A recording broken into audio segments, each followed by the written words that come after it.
Hello to all our listeners and welcome back to Count Me In. I'm your host, Adam Larson, prepped to bring you another episode packed with insights on finance transformation. Today we are joined by two RGP Vice Presidents, Ellen Klass and Janis Parthun, who will reveal how streamlining processes can drastically improve your financial close. Ellen will share her successful strategies, including a case where a company shaved their close time from 25 days down to just 6. Janis will contribute her expertise on project execution, leadership, and team management. Get ready to explore the benefits of efficiency and the importance of combining people, processes, and technology as we dive into this transformative topic.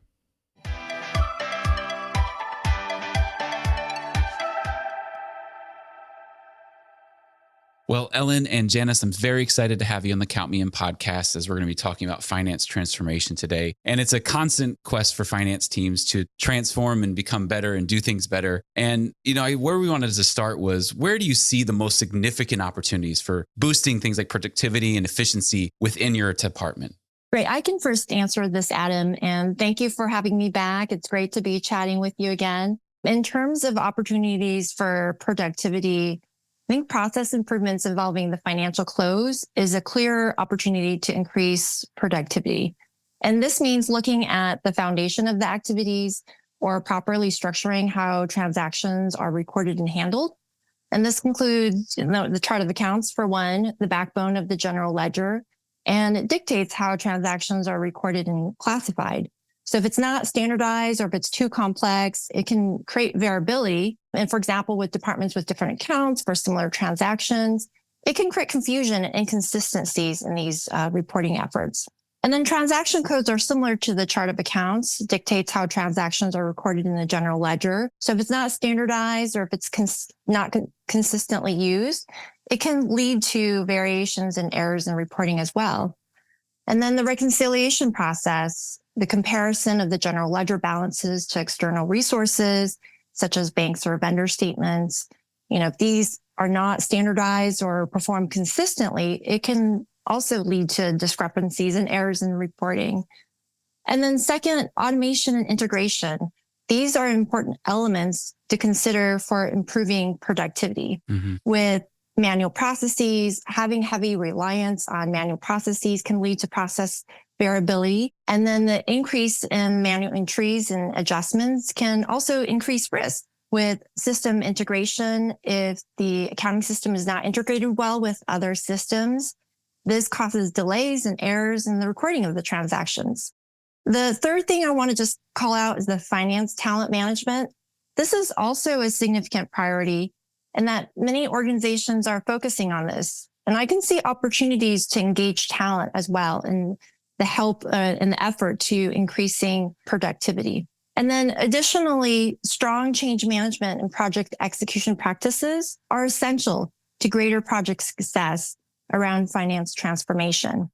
Now, a few years back, the APQC, which is an organization which conducts a number of general accounting benchmarks, asked over 2,000 organizations what's their cycle time to monthly close, as well as the number of days to conduct the annual close at the site level. And I thought this was really interesting when I initially looked at this and looked over the benchmark results.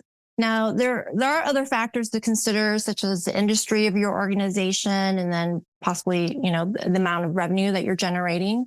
But I thought the benchmark data really just provides some perspective in terms of possible opportunities to consider, as well as what other organizations might be doing to get there. And so the data that was provided in terms of from a monthly activity perspective, or the days to complete monthly consolidated financial close.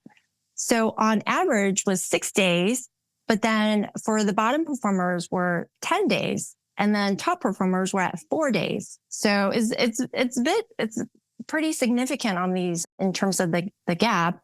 And then annually, in terms of the number of days to perform annual close at the site level, on average is 18 days. And then for the bottom performers, we're at 35 days, and the top performers were at 10 days. So as you think about this, what might your organization achieve with 2 to 6 extra days each month, or just even up to 25 days at year end? I mean, it's pretty significant. And then I also had mentioned about people and talent. It's so important to remember the people element and to be able to attract and retain people with the digital skill set. It was also interesting. I was reading up on another APQC study. It was one of those APQC days when I was reading up on this, but it indicated that new technologies, capabilities, skills gap, and changing operating models are significantly driving the need to focus on the finance talent management. And the many organizations' approach to retaining finance talent includes investing in training and development. So with new technologies as a key driver, it's important to attract and retain people with a digital skill set and to continue on the training and development. In our current workforce, employees tend to gravitate towards companies embracing technology, and using technology to provide insight and driving organizational improvements are motivating to them. And then the other aspect is to consider operating in a distributed workforce, such as scaling the use of systems and tools across regions and countries. Now, I just touched upon some of these opportunities, but I also have my colleague here, Ellen Klaas, who's going to also provide further insights to share as well. So Janis, that's a great overview of everything. And we could go a number of places with the conversation. But one thing that really struck me was the numbers you were giving about the different times for the financial close. And, at IMA, we've done a number of webinars and people have talked about making best practices for the financial close. And a lot of the things you were saying is some of the numbers we see from IMA members. And maybe we could share some of the strategies and best practices for accelerating that close, because it's a topic that comes up very often. Absolutely. So this is Ellen, and I think it's important that we go from the numbers to something that's a little bit more tactical, a little bit more hands-on. And I think that's what we're going to cover in the next few sessions. So the key is to optimizing the close, regardless of what you end up doing and which areas you target, is really to do a thorough assessment or understanding of what are the existing areas in the close, how is it set up at that for your particular company, looking at the areas, the functions, and the technology. So I know we've touched upon technology, and I do want to say now that technology isn't the answer to everything as far as the close is concerned. I don't want people to think about, okay, this is going to require a large investment on our part. Yes, there are definitely opportunities for technological improvement and efficiencies, but most of this revolves around the people and the process as opposed to the people, process, and technology. So it's helpful, but it's not the be all and end all. So some of the things that we can look at, and we should be looking at areas other than pure accounting, right? So we should also be looking at finance, reporting, and tax. So these are all involved, especially in a public company, in close related items. And I think often reporting and tax are sort of the tail end of the dog and are often sort of left out of this analysis and assessment. So some things that tactically we consider when we're looking at optimizing the close are conducting risk assessments, right? You don't want to unilaterally make the decision to shorten this process or to remove this process entirely from the close. What you want to do is look at risk assessment, both in journal entries themselves, especially manual journal entries, as well as in account reconciliations. And we're going to touch in a few slides or a few minutes on the account reconciliation area. I think that's really critical, but I want to start with making sure that we're risk assessing the items that we review so that we're not unilaterally deciding not to do something that is actually important.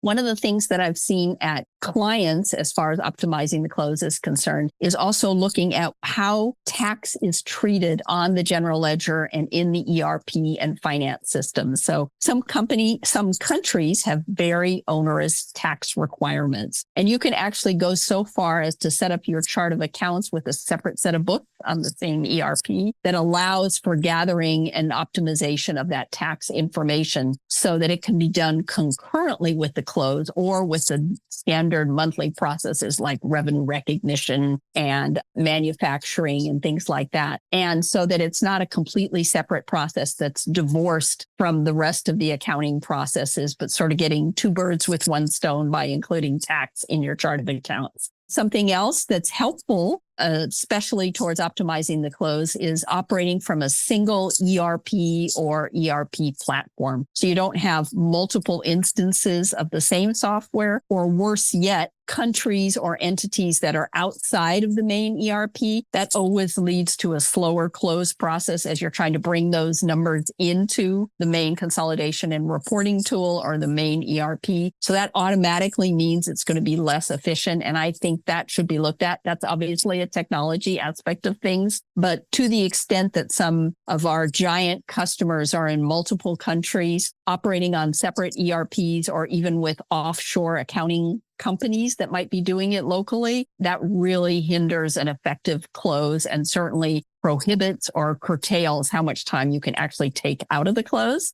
It's important, and Janis has already mentioned this, to look at change management. The ultimate story to achieving a financial close that's shorter, more optimized, and more value added is making sure that your employees are on board, because every employee's concern is how is it going to impact them? How is it going to impact their ability to do their job? Is their job going to change? And to the extent you don't bring employees along on the journey for the assessment as well as the implementation, that's an opportunity that, when missed, can really hinder your ability to take days and activities out of the close. So I think it's super important to emphasize again how important change management is, in addition to using very tactical things like a close checklist and maybe a daily close huddle. Especially important if everyone's working remotely or you have a hybrid work model and a distributed workforce, making sure that everyone knows, are there opportunities that they could participate? Are there emergencies that have come up? The way I like to look at optimizing the close is the close itself with the routine items should be as both minimal time-wise and as standard as process. And what your close should actually allow for is those inevitable accounting crises that happen, unfortunately, usually in the middle of the close. Some larger, significant material item that you haven't booked previously or that hasn't come up in prior closes. What you should be looking at during the close is the exceptions and not the routine tasks. What we want to do is get those routine tasks drilled down, compacted, and potentially moved out of the close unless they're really close related, so that you can have an optimized financial close. That often starts with questioning why most items are in the close. Why are we doing that now? Do we really need to reconcile those accounts now? Is there a risk if we don't? Going back to item number one. So there's lots of questioning involved that can often make accountants uncomfortable.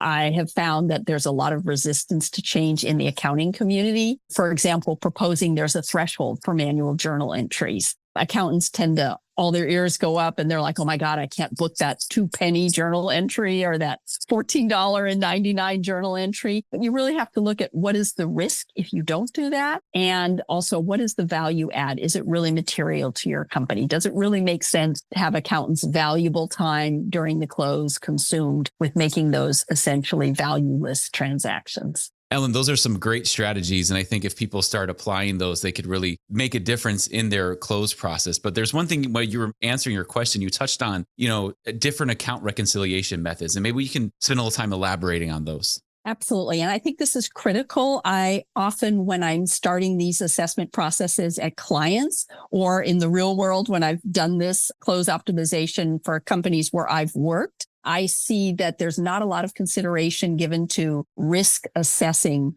the account reconciliation. So there are certainly technologies that I think are huge improvement in manual Excel spreadsheets. The adoption is probably not what most companies think it's going to be. And to this day, I see pushback in, we've adopted this particular account reconciliation technology. And it turns out when we do some research and look at it, they're effectively using that as a file folder for their Excel reconciliation. So they're really not optimizing the use of that technology. Almost all ERP systems actually come with a bank account reconciliation module. It's not even an extra, it's just included. So if you have, Dynamics or SAP or Oracle, one of the larger ERP systems, it actually has bank reconciliations as an embedded feature that just takes getting the file from the bank in electronic format, and that can be reconciled as frequently as daily. Large corporations with large cash needs often try to do that on a daily basis. But at a minimum,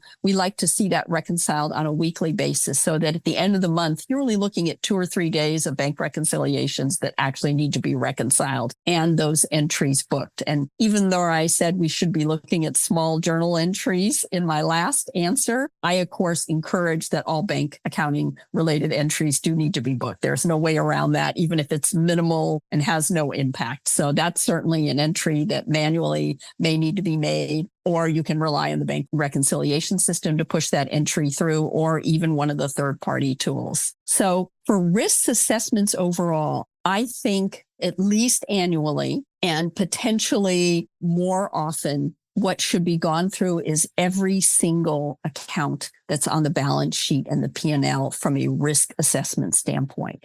What you want to look at is, what is the volume of transactions in that account? How critical is that account to making sure that your financial statements are correctly stated? What is the velocity of the movement?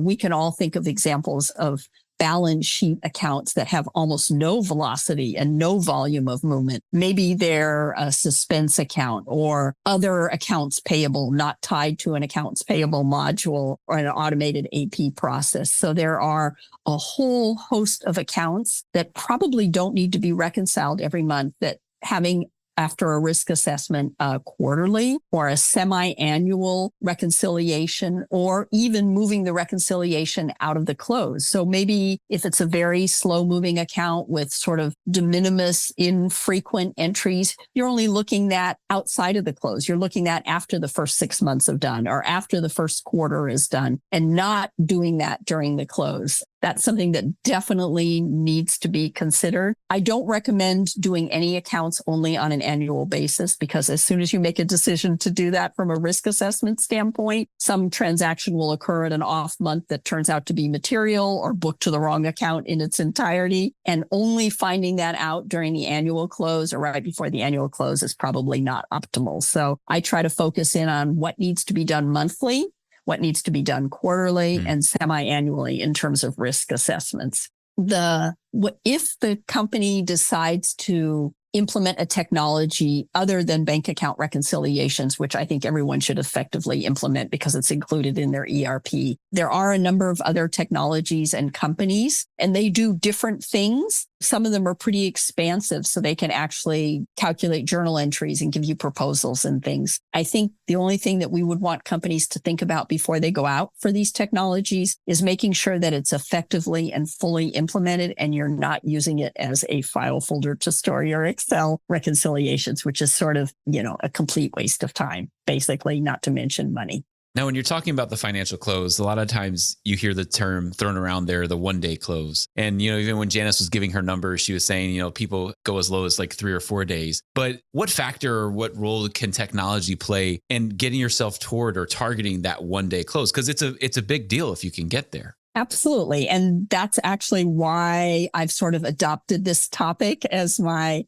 effective financial close as sort of my primary focus at RGP. And that is because I actually achieved the one-day close at Sony Electronics, which was at the time a $13 billion a year company. Even though it's a wholly owned subsidiary of a Japanese firm, they're also traded on the US stock exchange. So my sort of claim to fame is actually the one-day close. The close was done in about 4 hours. So on the first day of the following month, the books were closed Pacific time at between noon and 1 p.m. at Sony Electronics. And that included manufacturing, sales, service. So it's a huge ranging company. I always think that if you can do it with a company that's that diverse, that it can definitely be done for other companies. It does require some of the things that we've talked about. It requires everyone having the same goal, right? So that you don't get pockets of resistance to doing something like that. It requires effective technologies, but this was a number of years ago. And frankly, technology was not the answer to most of these problems, right? It was really done with reviewing of the processes and understanding, are these processes actually critical to the close? It was also done with things that we've touched on, like implementing a close schedule and really enforcing that. If there were large material entries based on a materiality threshold on the type of entry that needed to be booked, those entries were booked at corporate, and there was a decision process for, do we really need to book that entry? So obviously, if your company is $13 billion, you have a fairly high materiality threshold. And that means there's a lot of smaller entries that, even though they might be important to the plant manager or to the business unit head, they're really not relevant to the financial condition of the company, and they don't materially affect the financial statement. So getting everyone on the sort of same ERP system was very helpful. Having a consolidated reporting system so that the reports are available immediately afterwards, or you can check the reports as needed during the close. Having real-time postings. I'm always surprised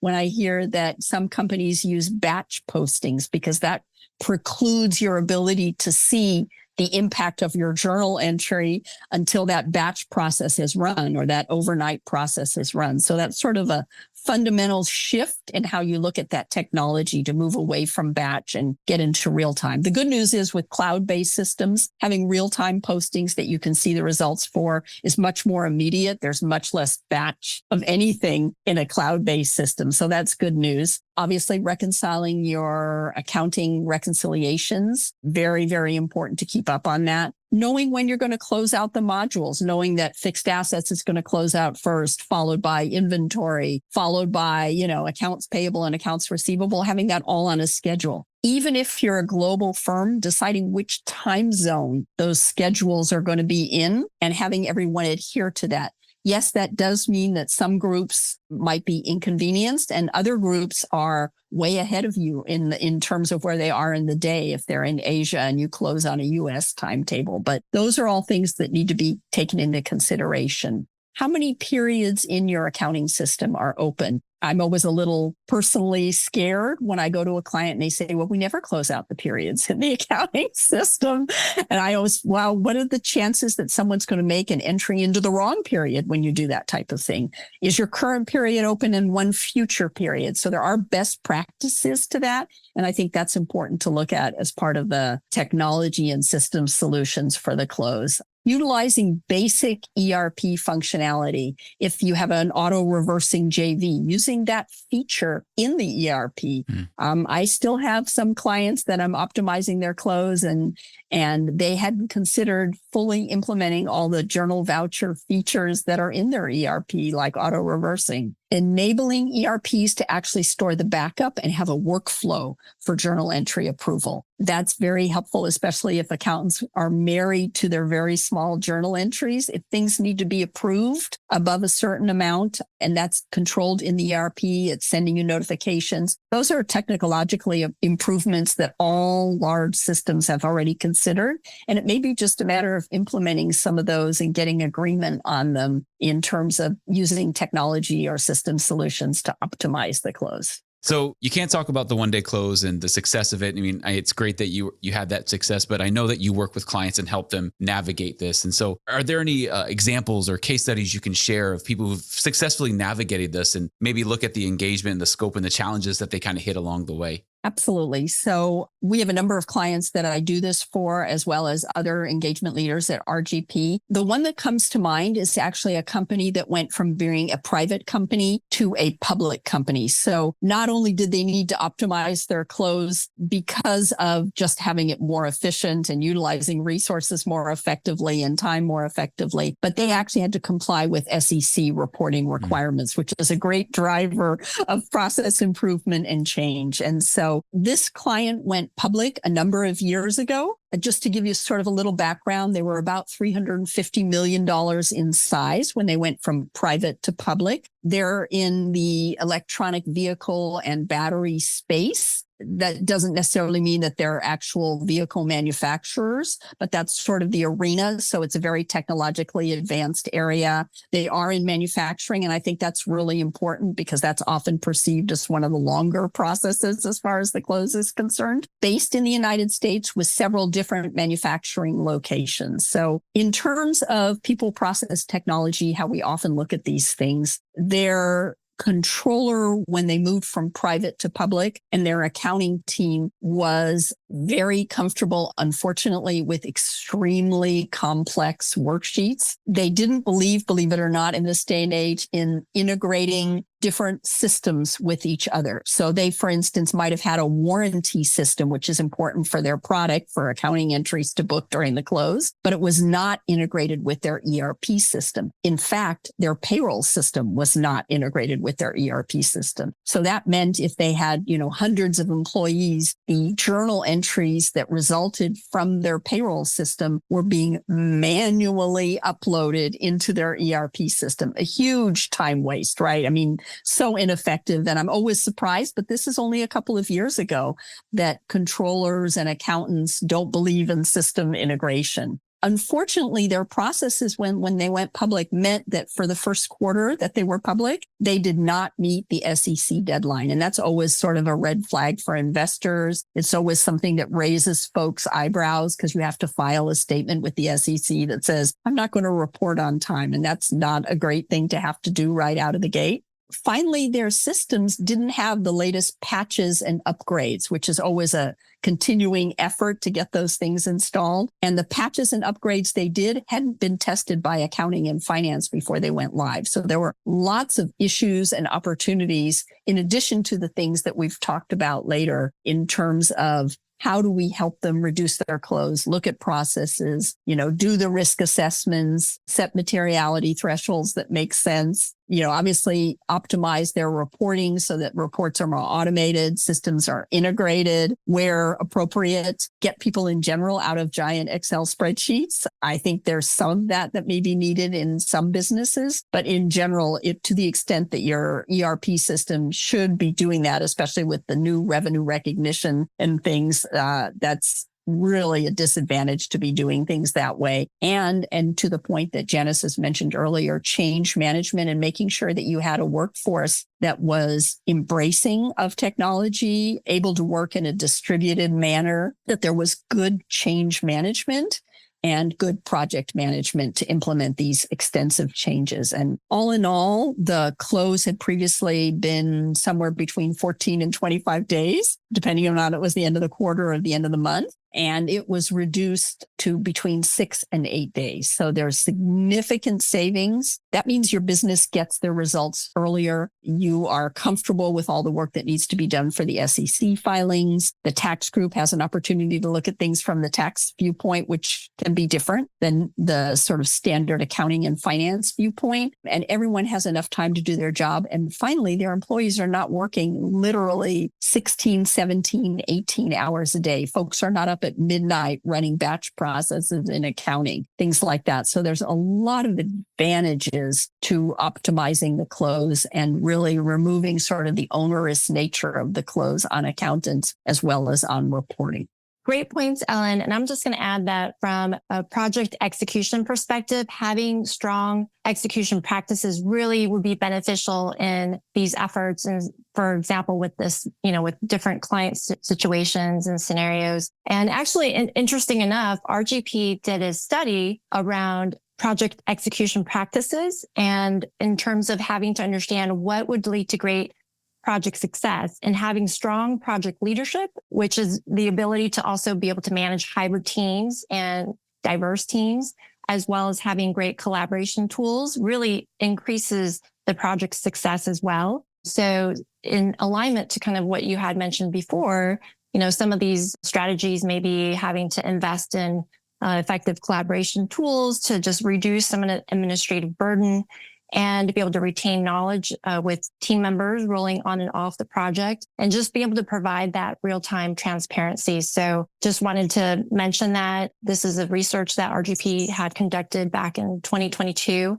and it has a lot of key insights in terms of some of the findings as well as strategies. I mean, that is an amazing story to tell, going from 25 to 6 days is huge because your team no longer spends most of the month closing, but they can spend their month doing so many other things. And that's huge. That's the savings there is just, it's hard to count those. And this has been just an amazing conversation around how we can reduce that close process and become better, more efficient finance teams. And as we kind of close with the conversation, I just wanted to give you an opportunity. Are there any additional benefits or, outcomes that you can expect when you're streamlining that financial process? Absolutely. We've touched on these sort of intermittently throughout our discussion. So fewer work hours for the teams, fewer work hours and days for teams and managers, work spread throughout the month. So better work-life balance, reduce risk. I think a risk assessment is really important component of this versus what is the higher volume of activities that you actually need to occur or don't need to occur during the close. You've mentioned this earlier, and that is having more time for review of the financial information as opposed to just grinding through the numbers or having to process these transactions, right? I think that's so important. Focus on items that are actually material and important to the business and to the company versus on immaterial or not value-added activities. Reducing manual journal entries. This is a biggie, often gets a lot of resistance from accountants, but ultimately taking those manual journal entries out and looking at the materiality of the ones that exist is really, really important. And then finally, something that we touched on very early on, and that is managing your month-end close on an exception basis and not via what are the routine tasks, so that your accounting management and company management are really focused on what are the unusual large items that we need to look at, knowing that the rest of the close activities will just be routine, they'll be smooth, and they'll be processed effectively and not delay the actual financial close. Yeah. And the last thing I'm just going to add is it's also important not to forget the people and the talent, and just making sure that they continue to have the training to allow for development and growth in that process as well. Well, Ellen, Janis, thank you so much for coming on the podcast. I really appreciate you sharing your knowledge, and I really hope that this has been as beneficial as it's been for me listening in and these great strategies that you shared today. Great. Thank you, Adam, for having us here. It's always a pleasure to be speaking with you. Thank you. This has been Count Me In, IMA's podcast, providing you with the latest perspectives of thought leaders from the accounting and finance profession. If you like what you heard and you'd like to be counted in for more relevant accounting and finance education, visit IMA's website at www.imanet.org.